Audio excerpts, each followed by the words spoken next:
Mesdames et messieurs, bonsoir. À la une des actualités dans nos régions. Les comités locaux de la paix et ceux d'action communautaire de la région du Sahel mettent dans la main pour la construction de la paix et de la cohésion sociale.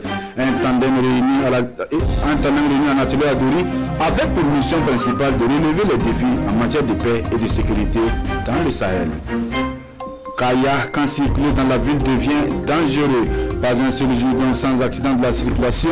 Rien que cette année 2020, plus de 200 accidents ont été répertoriés par les services de transport. Une situation préoccupante et face à cela, la direction régionale en charge des transports du Centre Nord prend son bâton de pèlerin. Mesdames et messieurs, bonsoir et merci de nous suivre.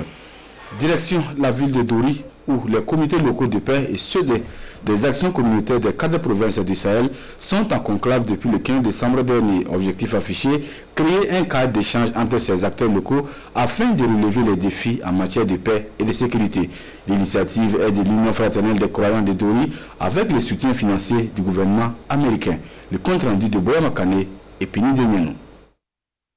La consolidation de la paix et la cohésion sociale demeurent toujours des équations à résoudre dans la région du Sahel. À travers le projet Engagement for Peace, UFC Douri implique à travers cet atelier les comités locaux de paix et les comités d'action communautaire de la région du Sahel dans le processus de la reconstruction de la cohésion sociale. Il s'agit d'échanger ensemble pour créer, pour trouver des synergies qui puissent nous permettre d'avancer ensemble dans la construction de mieux vivre au Sahel.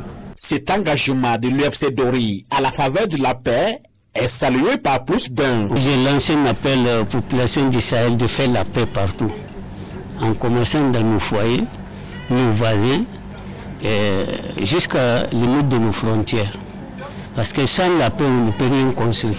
Au rôle des contributions des comités locaux de paix et des comités d'action communautaire à la mobilisation communautaire pour la construction de la paix et la sécurité au Sahel est le thème de cet atelier financé par le gouvernement américain. Les élèves policiers à l'école de la lutte contre la corruption et c'est au travers d'un panel organisé le 14 décembre dernier par l'Institut des Nations Unies pour la formation et la recherche. C'est un panel qui se veut surtout une restitution des connaissances acquises lors de la journée internationale de la lutte contre la corruption désormais instituée par les Nations Unies le 9 octobre de chaque année. On en sait davantage avec Amadou Ilbodo et Vincent Tiendrebego. Des élèves policiers à l'école de la lutte contre la corruption. L'initiative est de l'Institut des Nations Unies pour la formation et la recherche. Et selon les organisateurs, la police est l'une des institutions citées comme corrompue, d'où le choix de l'École nationale de la police pour la sensibilisation. Les panélistes proposent alors la réforme des textes réglementant la lutte contre la corruption au Burkina Faso. Les propositions adressées aux autorités, c'est déjà de revoir, de mettre à jour toute la disposition légale sur les contraventions. Ce n'est pas applicable, donc il y a des choses qu'il faut revoir. Il faut également, surtout, mettre les travailleurs de la police, les forces de défense et de sécurité dans les bonnes conditions. Deuxième élément qui est très important, qu'on numérise les paiements des amendes. Parce que le citoyen, s'il sait qu'il peut payer tout de suite, par Orange Money, par autre moyen de paiement immédiat ou sur le champ avec un reçu, le citoyen est prêt à contribuer pour l'État. L'initiative est appréciée à sa juste valeur par les participants. Des participants qui se disent désormais engagés à lutter contre la corruption. Une fois sur le terrain, les responsables de l'école saluent la démarche des organisateurs. Pour eux, cette sensibilisation vient en complément de la formation déjà reçue à l'école. Conformément à l'article 106 de la loi 048 relative à la protection de la propriété littéraire et artistique, il est fait obligation à tout agent de gestion collective du Bureau burkinabé du droit d'auteur de prêter serment devant le juge avant l'exercice de ses fonctions. Une tradition sacrifiée par 7 agents du BBDA mercredi dernier à Bobo-Dioulasso. Ils ont ainsi prêté serment devant le tribunal de grande instance de Bobo-Dioulasso. C'était en présence de Lamine Karantao et Ismaël Satuné Paré.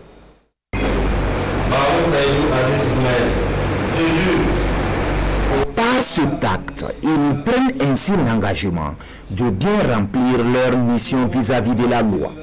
Ces 7 agents, tous du BBDA, le Bureau burkinabé des droits d'auteur, sont chargés de la collecte des fonds sur le terrain. au regard de la spécificité de la tâche qui leur incombe. La nouvelle loi relative à la propriété littéraire et artistique prévoit qu'ils soient assermentés devant les juges. Et ces agents aussi également, en prêtant serment ce matin, comprennent désormais que leurs tâches doivent s'inscrire dans l'éthique et la déontologie qui requiert le métier donc de perception. Pour ces prestataires, cette formalité substantielle va leur accorder plus de crédit sur le terrain. Nous savons qu'à présent, nous avons la loi avec nous. Donc, dès que nous allons sur le terrain, nous savons que nous avons désormais une protection juridique qui va faciliter notre tâche. Et on espère aussi qu'avec cette prestation de serment, nous allons avoir la confiance des utilisateurs qui sauront que nous travaillons sous la coupe d'une loi. Le procureur d'Ifasso, près le tribunal de grande instance de Bobo-Dioulasso, n'a pas manqué l'occasion de rappeler à ses agents nouvellement assermentés le sens de l'éthique et la déontologie professionnelle dont ils doivent faire montre. Ayant juré solennellement devant les juges, ces agents encourent des sanctions pénales en cas de violation de serment. Restons toujours au palais de justice et cette fois-ci au tribunal de grande instance de Dori qui outille les membres des tribunaux départementaux et de son ressort sur la gestion des actes d'état civil. Il s'agit donc de les situer sur leurs compétences en matière de délivrance de ces actes, mais aussi des sanctions en cas d'irrégularité. Ibrahim Kagone et Lazare Sanou. Ce sont des agents de l'état civil, des tribunaux départementaux, du ressort du tribunal de grande instance de Dori, à renforcer les capacités sur l'état civil et les compétences des tribunaux départementaux et les sanctions d'actes d'état civil irréguliers.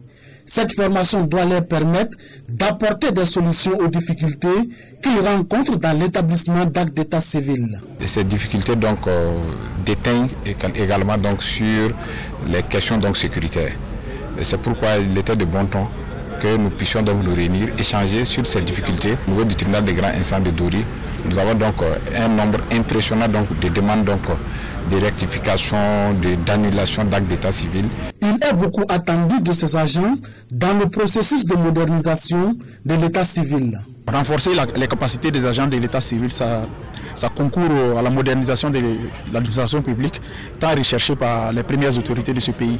Cette formation est rendue possible grâce au PNUD dans le cadre de la mise en œuvre du programme d'appui à l'amélioration de la confiance entre l'administration, les forces de défense et de sécurité et les populations du Nord et du Sahel burkinabé.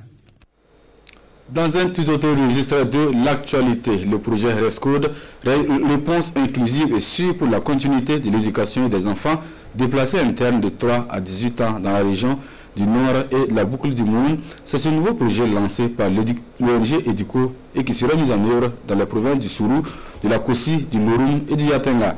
Un projet qui a été présenté mercredi dernier à Dédougou en présence de Draman So et Edouard Ouedraogo. Sont 11 500 les élèves âgés de 3 à 18 ans de 27 établissements préscolaires, primaires et post-primaires qui auront le sourire aux lèvres. Grâce à l'ONG EDUCO qui a décidé d'injecter 461 millions de francs CFA pendant 12 mois, ces enfants pourront poursuivre leur cursus dans un contexte d'insécurité. En plus de ces élèves, 268 acteurs de l'éducation bénéficieront indirectement des retombées du projet RESCODE. Le ciblage de ces enfants donc sera fait en collaboration d'abord avec les directions régionales qui ont déjà une stratégie de travail sur le terrain sur laquelle nous allons donc nous appuyer pour s'assurer que nous ciblons donc les écoles prioritaires. Les écoles prioritaires sont celles des communes de Tougan, Nouna, Waiguia, Titao et Namisigma. Elles bénéficieront d'un appui technique et financier dans le cadre du projet RESCODE. Il s'agira donc de permettre à ces enfants d'accéder à travers donc la construction d'espaces semi-temporaires, l'équipement de ces salles, mais aussi le renforcement des capacités des acteurs de l'éducation. Donc nous allons aussi octroyer des bourses aux élèves les plus vulnérables. Nous allons donc en ligne aussi avec la pandémie à Covid-19 doter aussi ces écoles-là des dispositifs de lavage de mains. Pour joindre l'acte à la parole, EDUCO et ses partenaires remettent du matériel aux élèves des communes bénéficiaires. Le projet d'autonomisation des jeunes et des femmes des communes frontalières du Mali et de la province de la Kossi, lui, entre dans sa phase active. C'est un projet qui se fixe pour ambition de former et d'accompagner plus de 240 bénéficiaires dans l'élevage de la volaille et de l'embouche bovine. Mise en œuvre par Expertise France Finance, le lancement officiel de ces activités est intervenu le 8 décembre dernier à Djibasso, dans la province de la Kossi. Le compte rendu de Draman Sow et de Yves Ramba. Expertise France apporte son soutien à l'autonomisation des couches vulnérables par la formation et un accompagnement technique.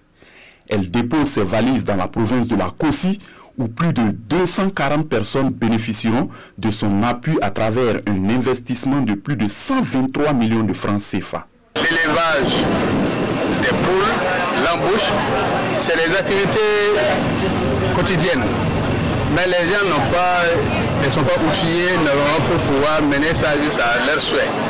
Et ce projet-là vient nous accompagner dans ça et nous souhaitons que ça soit une bonne réussite. Au nom de la cohésion sociale et du vivre ensemble entre Maliens et Burkinabés dans la Kossi, l'appui de Expertise France s'élargit à la communauté malienne vivant à la frontière. Nous avons eu des échanges très fructueux, donc ce qui dénote également de l'implication de tous les acteurs et de leur bonne volonté à vouloir nous accompagner pour une réussite de ce projet. Les bénéficiaires directs de ce projet de 15 mois sont les populations des communes de Doumbala, de Kombori, de Madouba et de Djibasso dans la province de la Kossi.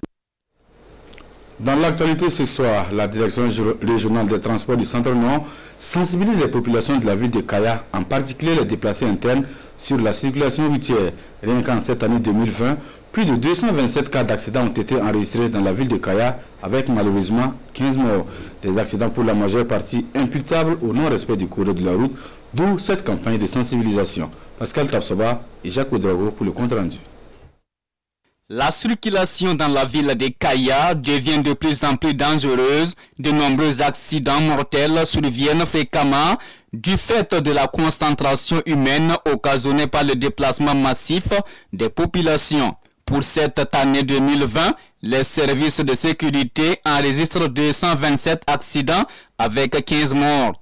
Les déplacés internes en sont généralement les victimes, eux qui ne sont pas très habitués aux panneaux de signalisation et autres feux tricolores. La direction régionale des transports veut limiter les dégâts par la sensibilisation. Nous l'avons commencé en début décembre et nous allons terminer en fin décembre, précisément le 31 décembre. Mais nous comptons dès l'année prochaine d'organiser d'autres séances de sensibilisation. Ça sera maintenant au profit de toute la population, ça ne sera pas seulement au profit des personnes déplacées internes. C'est vrai que quand on quitte une localité reculée et qu'on vient en ville, il y a des comportements adoptés et je pense que nous leur avons dit d'écouter attentivement ce que les conseils qu'on va leur prodiguer. Ces derniers promettent de mettre en application les enseignements reçus afin de préserver leur vie et celle des autres. Maintenant, si nous voyons les FDS, on n'aura plus peur. Avec cette sensibilisation, nous sommes rassurés et contents. Nous allons appliquer ce qu'on nous a dit. Le gouverneur du Centre-Nord a saisi l'opportunité pour appeler ces personnes déplacées au strict respect des mesures barrières, car le coronavirus est en train de gagner du terrain au Burkina Faso. On ne cessera jamais de le dire, donc la route tue, la prudence doit rester de mise. Et c'est ici que s'achève cette édition du 19h sur la télévision du Burkina. Merci de nous avoir suivis. Foussé Nikino vous retrouve dans quelques instants pour la grande audition du 20h. Bonne suite de programme sur la RTB et à demain. Dieu vous l'aime.